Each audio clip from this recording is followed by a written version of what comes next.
Guys, so mag-change oil tayo pati yung transmission, mag-change oil na kami ng transmission kasi tawag yan maraming grip yung yung kanyang transmission filler gauge. So ang dami. So yung filler bolt, sorry. So ang daming powderized metal tsaka merong ito ipakita ko sa inyo guys, pasingit ko.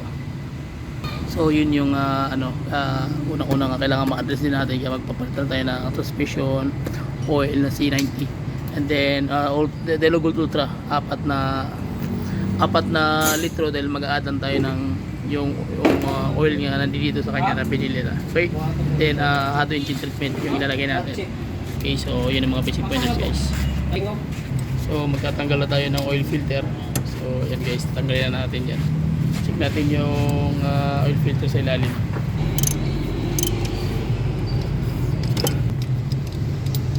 Salud tadi bay. So yan na guys, awas na.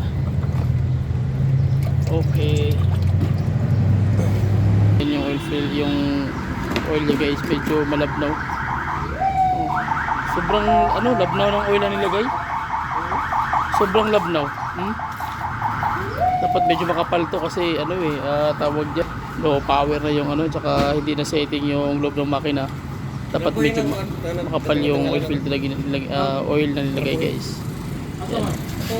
Sobrang labnaw. So pangit yung oil na nilagay nila. Pero okay lang yan. Okay, so nag-drain rin tayo ng guys, ng oil sa ilalim. So may konti. Maglalagay na tayo ng oil and then papaanda rin na natin lagyan din ng hydrogen treatment. Okay, so sige.